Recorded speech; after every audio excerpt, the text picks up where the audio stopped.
नमस्कार। आज हम एक बहुत ही गहरे विषय पर बात करने वाले हैं और इसके लिए हम मदद लेंगे एक प्राचीन ग्रंथ योग वासिष्ठ की।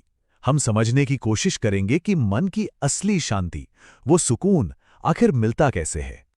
देखिए, दुख, तकलीफ हम सबकी जिंदगी का हिस्सा है, पर कभी सोचा है कि यह सब आता कहां से है, इसकी जड़ क्या है? योग वासिष्ठ इसी बुनियादी सवाल से अपनी बात शुरू करता है और इसका जवाब बड़ा सीधा और गहरा है। योग वासिष्ठ कहता है कि दुनिया की कोई भी बीमारी, कोई जहर इतना दर्द नहीं देता जितना हमारे अंदर का अज्ञान देता है। मतलब असली समस्या बाहर नहीं, हमारे अपने अंदर है। तो चलिए थोड़ा और समझते हैं इस अज्ञान के विष को। आखिर ये है क्या और इसका असर क्या होता है? योग वासिष्ठ यहां दो बिल्कुल अलग जिंदगियों की तस्वीर खींचता है। एक तरफ है अज्ञान का जीवन, जो सिर्फ और सिर्फ दुख की तरफ ले जाता है, और दूसरी तरफ है ज्ञान का जीवन, जो हमें असल खुशी और आजादी की ओर ले जाता है। फर्क देखिए कितना साफ है। इस बात की गंभीरता को समझने के लिए ये लाइन देखिए। ग्रंथ कहता है, हे राम, अज्ञान में डूबी जिंदगी जीने से तो अच्छा है कि इंसान किसी चांडाल के घर भीख मांग ले। मतलब अज्ञान को सबसे बड़ी गरीबी, सबसे बड़ी मुसीबत माना गया है। तो ठीक है, समस्या तो समझ आ गई, पर इसका हल क्या है? अज्ञान को दूर कैसे किया जाए? इसके लिए योग वासिष्ठ सही तर्क के मार्ग की बात करता है। इस रास्ते पर जो सबसे पहला औजार है वो है शास्त्र। शास्त्र का मतलब है वो पवित्र ग्रंथ या उपदेश जो हमें सही ज्ञान और समझ देते हैं। तो ज्ञान पाने का रास्ता क्या है? देखिए, इसके कई पहलू हैं।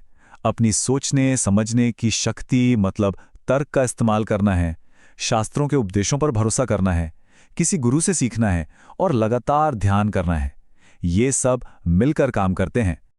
और यहाँ एक बहुत ज़रूरी बात कही गई है, जब हम सही तर्क के साथ वैराग्य को जोड़ते हैं, मतलब चीज़ों से बहुत ज़्यादा इमोशनल अटैचमेंट नहीं रखते, तो फिर जिंदगी के बड़े से बड़े तूफान को भी पार कर सकते हैं। जब हम तर्क और वैराग्य के रास्ते पर चलते हैं तो धीरे धीरे हम एक बहुत ही खास अवस्था तक पहुंचते हैं। इसे योग वासिष्ठ में शम कहा गया है, जिसका मतलब है परम शांति। और ये जो मन की शांति है ना, इसे सबसे बड़ा खजाना बताया गया है। सोचकर देखिए, दुनिया की सारी दौलत एक तरफ और मन का सुकून एक तरफ। योग वासिष्ठ के हिसाब से सुकून ही असली दौलत है। हम सब अक्सर खुशी कहाँ ढूंढते हैं? बाहर की चीजों में, लोगों में, कामयाबियों में।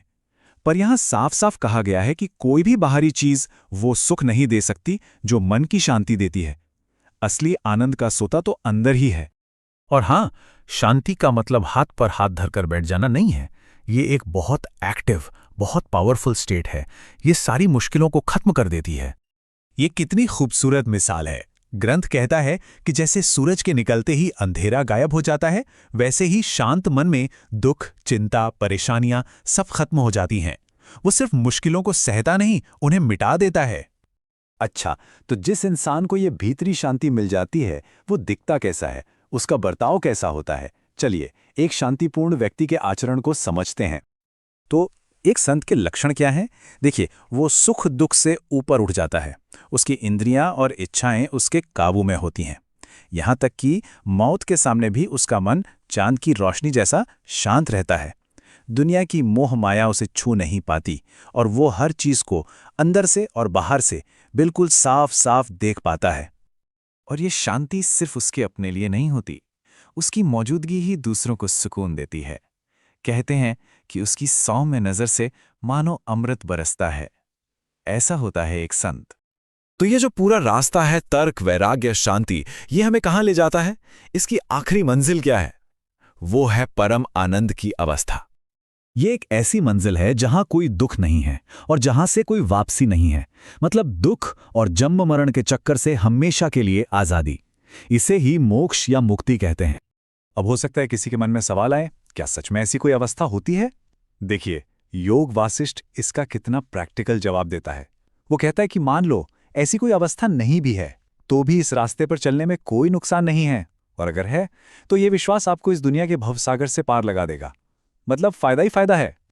तो आखिर में ये सवाल हमारे लिए ही है, अपने अंदर की शांति को ढूंढकर उसे पाकर एक इंसान असल में क्या हासिल कर सकता है, ये सोचने वाली बात है।